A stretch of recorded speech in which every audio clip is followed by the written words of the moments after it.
La brujería. Existen muchas historias extrañas de brujería que me cuentan a diario.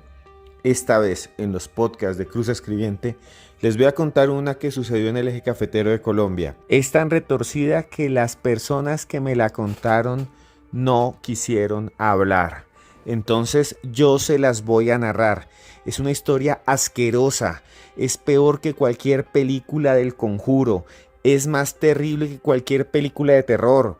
Prepárense, señoras y señores, porque esto les va a poner los pelos de punta.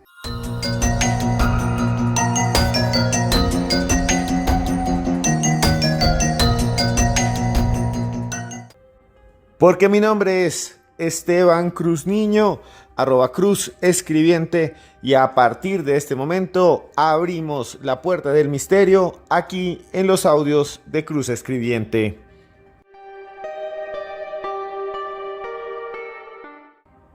Mucha gente me escribe a diario y me cuenta historias que tienen que ver con el mundo de lo sobrenatural, de lo paranormal.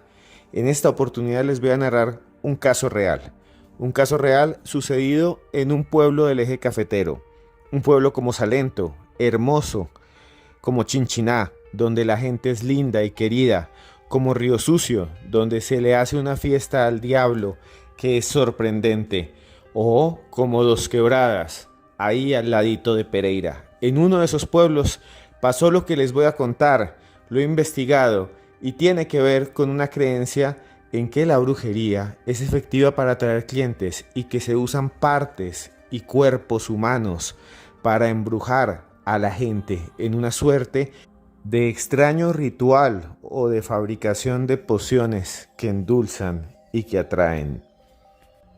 Todo comienza en uno de estos pueblos, en estos pueblos hermosos en donde se cultiva café y donde la gente es querida, amable, en donde todos los días llegan turistas de todos los lugares del mundo a conocer las montañas verdes y las torres de las iglesias se dirigen al infinito como si fuesen agujas. Bajo las sombras de aquellas estructuras vivía Aldair, un muchacho muy pobre, que empezó a trabajar primero en la plaza de mercado, en el mercado cargando bultos de cotero, y que después se dedicó a vender mazamorra, que es una preparación que se hace con maíz, leche y panela y dulce de caña.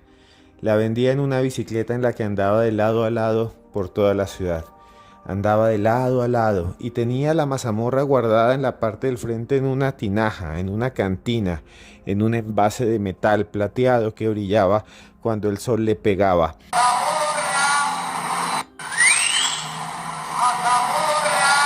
Gritaba Aldair en la bicicleta, de arriba para abajo, de abajo para arriba, pero no vendía nada y le iba muy mal, pero muy mal.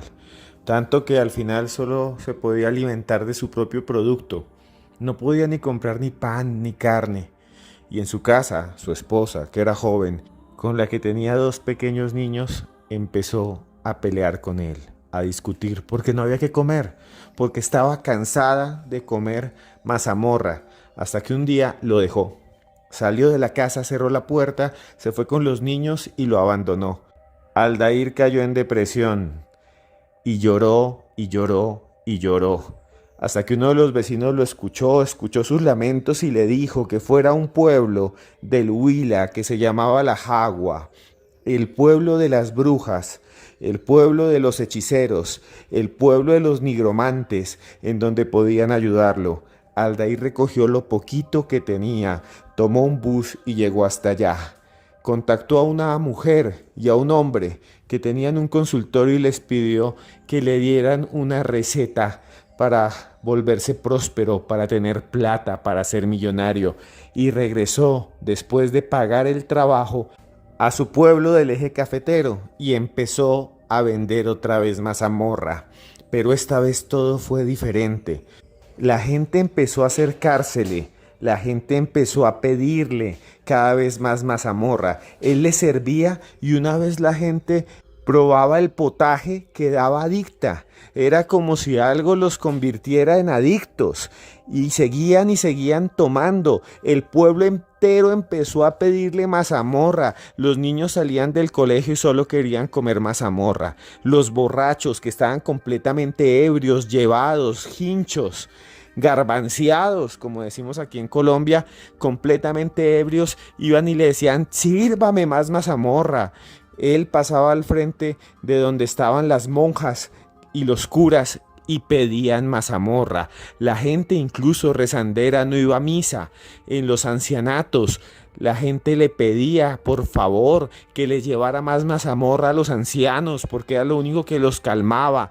Los ancianos que estaban completamente idos porque tenían Alzheimer querían mazamorra. El pueblo entero se empezó a engordar. De tanto comer mazamorra, dice la persona que me contó esta historia, en aquel pueblo todos ya tenían sobrepeso. Parecían buñuelos, parecían esferas. Los niños pequeños que eran delgados y jugaban de lado a lado empezaron a tener brazos rollizos y empezaron a desarrollar panza los hombres flacos. Las mujeres entonces tenían piernas gordas, gordas, gordas de tanta mazamorra que comían, porque algunos incluso no almorzaban y se tomaban 5, 6, 7 vasos. La vida de Aldair se convirtió de la noche a la mañana en una vida próspera. Tenía plata, tenía dinero hasta para botar. Lo veían vistiéndose bien, ropa de marca, cinturones brillantes. Cambió la bicicleta donde ofrecía mazamorra por una moto, a la que le instaló un equipo de sonido, una especie de parlante, de bafle, que repetía siempre una canción comercial que sonaba así.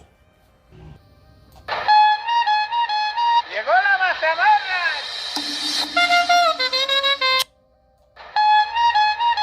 ¡Llegó la mazamorra! Llegó la mazamorra. Cuando la gente escuchaba este sonido, que suena gracioso y todo, se levantaba. Estaba la gente durmiendo y escuchaba ese ruido y es la mazamorra de Aldair, maldita sea. Y se levantaban y pedían 1 o 2 vasos. Incluso se llegó a ver gente que se tomaba 5 y 6 vasos. Con toda la plata que ganó, Aldair empezó a tener una gran cantidad de amantes.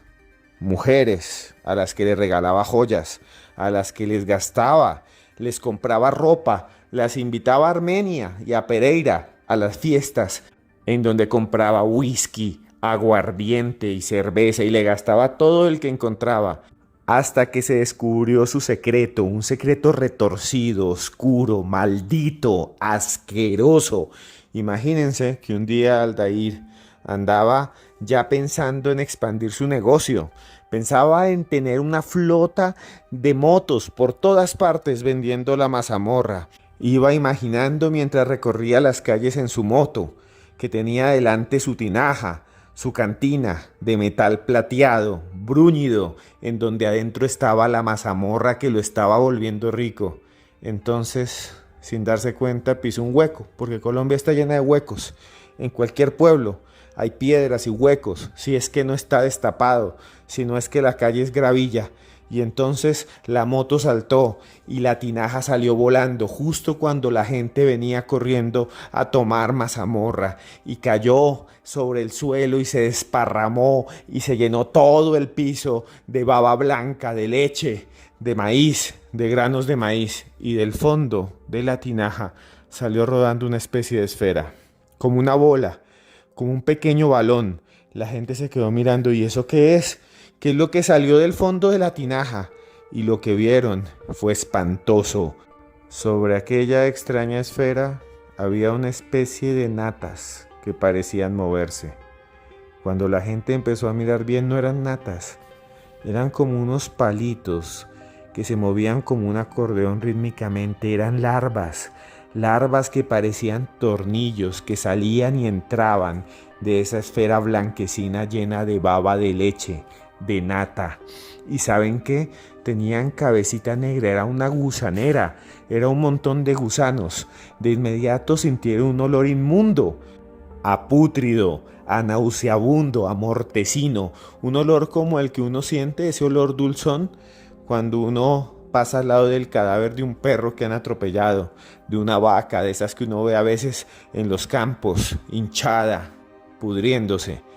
A los pocos segundos la leche empezó a escurrirse y se dieron cuenta que esa esfera tenía huequitos y se veían entonces dos cuencas grandes llenas de gusanos con una gusanera, dos huecos grandes y después dientes. Sí, señores, se veía una quijada y huecos de fosa nasal y se veía incluso todo un cráneo.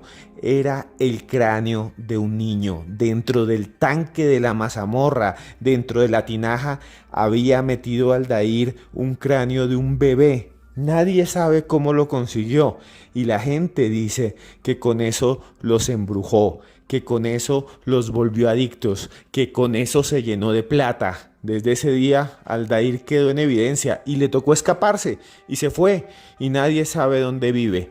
Eso me lo contaron varios de los oyentes de este podcast. No quisieron hablar, me lo narraron y a mí, aquí, para ustedes, me tocó narrárselos y se los conté. La historia de un hombre que dicen que pasó de la pobreza a la prosperidad porque fue a buscar hechiceros y brujas, que le dieron como secreto meter una osamenta, un cráneo, dentro del lugar donde vendía mazamorra y que por un accidente ese cráneo salió volando y la gente lo vio ahí, engusanado. Esa es una tradición brujeril muy conocida. La idea de que uno puede endulzar a las personas, echarles fragmentos de pelo, de uñas, de sangre, de semen para contaminar, para atar, para ligar. Es una forma de brujería muy conocida.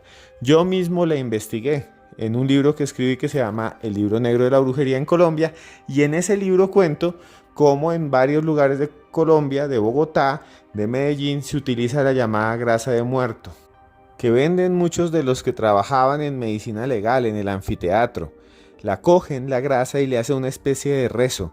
Dicen que la usan para hacer velas macabras, para hacer rituales malditos. Escuchemos algo que le pasó a un periodista de Las Dos Orillas. Ese periodista se fue hace poco a investigar.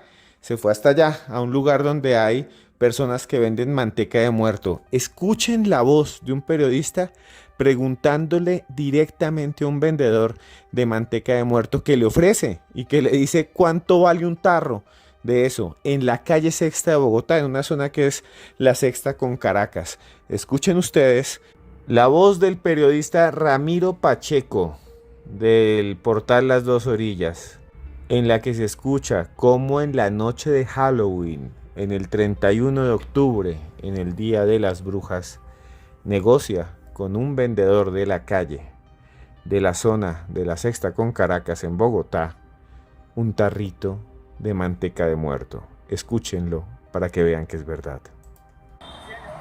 Pero sí me interesa una cosa, hoy 31. ¿Qué tal? ¿Qué se dice? ¿Dónde puedo conseguir manteca de muerto? Manteca, la manteca de muerto.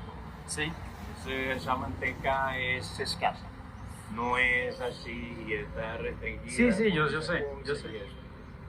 Si usted gusta, aquí se me sienta ahí, ya, y la negociamos. Ya, esa manteca te la dejo en 70,000 pesos. ¿70,000? Sí, señor. ¿Y esa viene qué en frasquito? ¿Cómo viene? Frasco. Mira un frasco así, redondito. 70,000 pesos. En dólares sería muy poquito porque el peso está muy devaluado, serían como 12, 13 dólares. ¿Qué es lo que hacen las personas y por qué buscan esta manteca de muerto? Es por lo mismo de la historia que les conté de Aldair, del eje cafetero, porque se piensa que la grasa humana desde tiempos inmemoriales sirve para hacer brujería. En España se habla, por ejemplo, del sacamantecas, de una persona que mataba a las mujeres para robarles la grasa y después venderlas. Ese personaje sí existió. Su nombre era Juan Díaz de Garallo.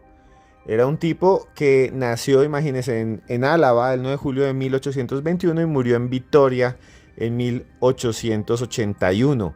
Además de eso, violaba, era un violador y se considera por muchos un gran criminal. Lo que hacía era robar la manteca para hacer una especie de menjurjes. También existe otra mujer a la que apodaban la vampiresa de Barcelona, se llamaba Enriqueta Martí, que también vendía partes de los cuerpos de las víctimas, de sus víctimas, para curar, en teoría, vean las creencias que ven en la época, la tuberculosis. Enriqueta Martí fue muy famosa en ese tiempo. Y aquí en América se habla de los pistacos que son también una especie de leyendas que atacan a las personas en los caminos. En Perú y en Ecuador y en parte de Bolivia se les tiene miedo, porque dicen que uno va por un camino tranquilo y aparece un ser con un sombrero grande, un sombrero muy grande de paja y una especie de ruana, una especie de poncho, y atacan a las personas también para drenarlas, ¿no? Para vender su grasa, incluso para fines mágicos, para rejuvenecer a las personas. Son creencias que son milenarias y por eso se sigue vendiendo manteca de muerto en muchas partes, y por eso esa historia que les conté al comienzo de Aldair, ¿no? Escuchemos entonces al antropólogo peruano Remigio Poma, que nos va a narrar cuáles son las armas míticas de estas criaturas ladronas de grasa que llaman los pistacos en el Perú. Escuchen con atención. He hablado, sí, eso sí.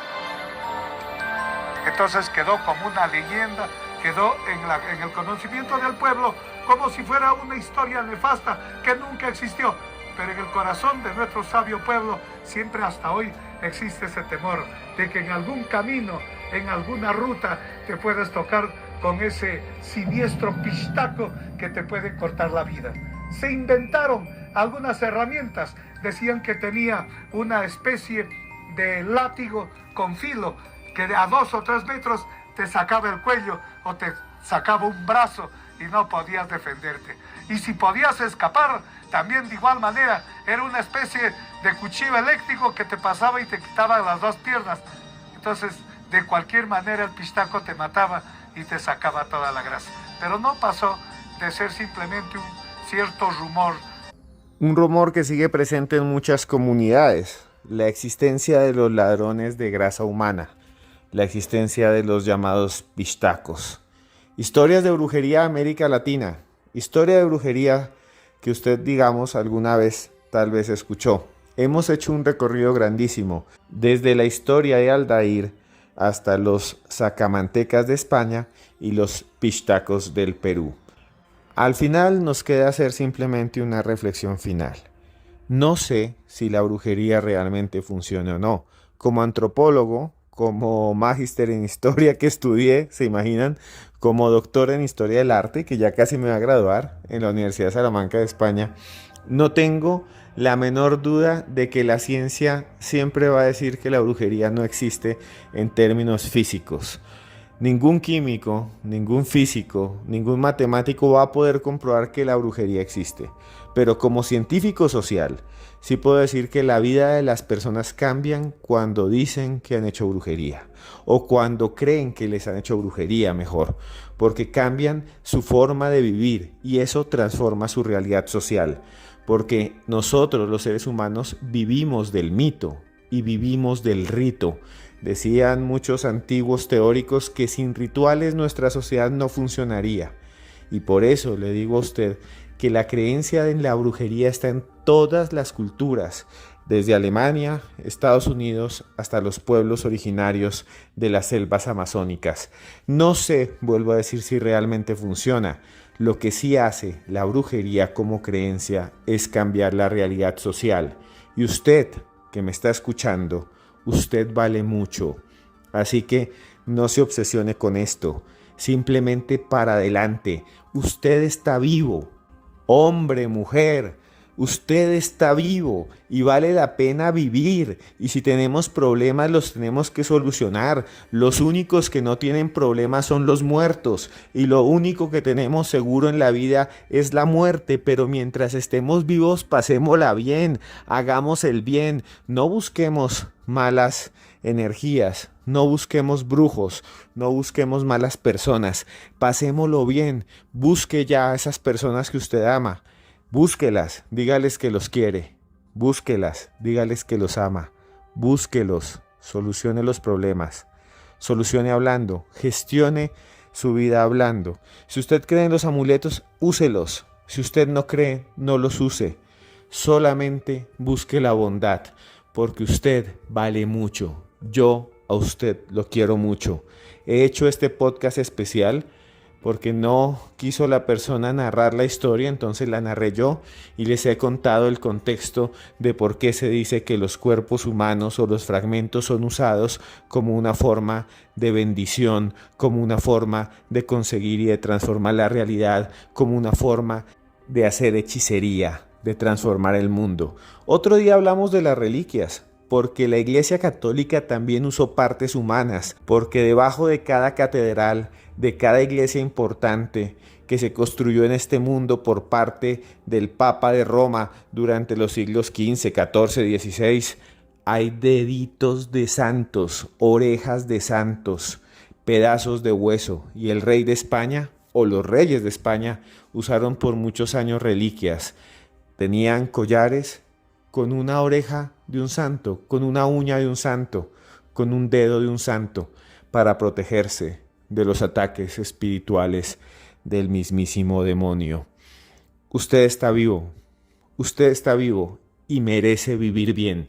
A ustedes los amo mucho, bebesaurios, estén donde estén. Si les gustó este podcast y llegaron hasta aquí, por favor comenten aquí abajo y también les pido el favor de que me den like, lo compartan y le cuenten a todas las personas que escuchan los audios de Cruz Escribiente. Los amo mucho.